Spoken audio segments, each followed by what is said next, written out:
پانی کے حوالے سے 3 سوالات آئے ہیں. پہلا سوال یہ ہے کہ ایک پانی کا ٹینکر میں اگر بچہ پیشاب کر دے تو پانی کا کیا حکم ہوگا؟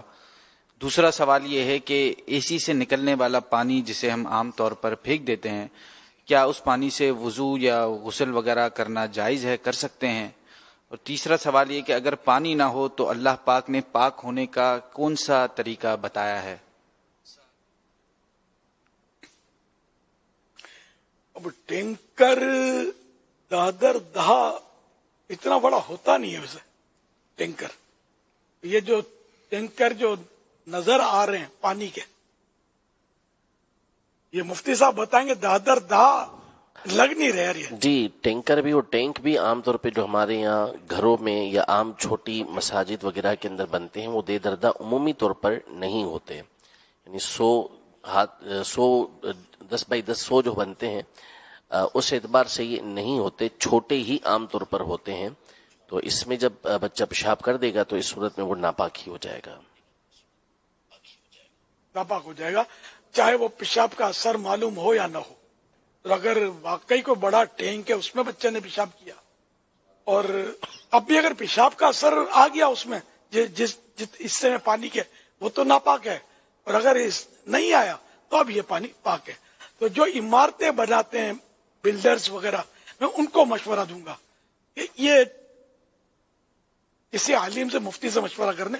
دادر دہ یہ مطلب یعنی کہ 10 ہاتھ ادھر 10، یہ چاروں طرف اس ہاتھ کا مجموعہ بنے گا 100 ہاتھ.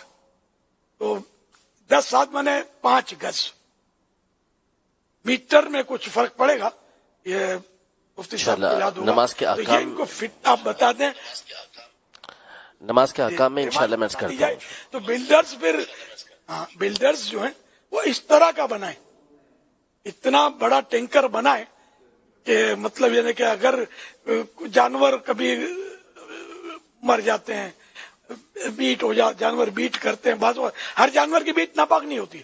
جیسے جو حلال پرندے اڑتے ہیں، یہ فارمولہ یاد کر لیں آپ، جو حلال پرندے اڑتے ہیں جیسے کبوتر ہے، چڑیا ہے، اور بھی پرندے ہوتے ہیں، چکور ہے، یہ بھی حلال پرندہ ہے. تو جو حلال پرندے اڑتے ہیں ان کا بیٹ پاک ہوتا ہے.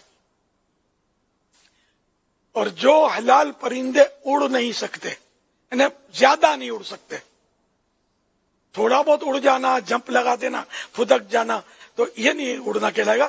یعنی کہ اونچا نہیں اڑ سکتے جو پرندے، تو ان کا بیٹ ناپاک ہوتا ہے. اچھا، یہ مرغی ہے، بطخ ہے جیسے، تو یہ ان پرندوں میں ہے کہ جو زیادہ اڑ نہیں سکتے. اور یہ چکور بھی غالباً زیادہ نہیں اڑتا. ذہن سے نکل رہا ہے میرے. چکور یہ پاکستان کا قومی پرندہ ہے. چکور تو غالباً خاص کر اونچا روڈوں اڑتا پر جہاں یہ ویرانے ہوتے ہیں نا، اونچا اڑتا ہی ہے. اونچا اڑتا ہے غالباً. اچھا، تو چکور اگر اونچا اڑتا ہے تو پھر اس کی بیٹ بھی پاک ہے. اچھا، اور جو حرام پرندے ہیں جیسے چیل، کوے، یہ ان لوگوں کی، ان جانوروں کی بیٹ ناپاک ہوتی ہے. اب اس کی مزید تفصیلات، نجاست غلیظہ، نجاست خفیفہ، تو یہ آپ کو معلوم کرنے کے لیے یہ پڑھنا ہوگا. کپڑے پاک کرنے کا طریقہ چھوٹا سا رسالہ ہے مکتبۃ المدینہ کا، اس میں تفصیل دی ہوئی. جیسے چیل، کوا، ان کی بیٹ جو ہے یہ نجاست خفیفہ ہوتی ہے، اور مرغی، بطخ، ان کی جو ہے یہ نجاست غلیظہ ہوتی ہے بیٹ. اسی طرح جانوروں کے بھی اس میں ہے کہ کس جانور کی غلیظہ، کس کی خفیفہ، تو یہ اس میں آپ کو پڑھنا چاہیے، یہ معلومات رکھنی چاہیے. واللہ تعالی اعلم ورسولہ اعلم عز وجل، وصلی اللہ تعالی علیہ وآلہ وسلم. صلو علی الحبیب صلی اللہ تعالی علی محمد صلی اللہ علیہ وسلم.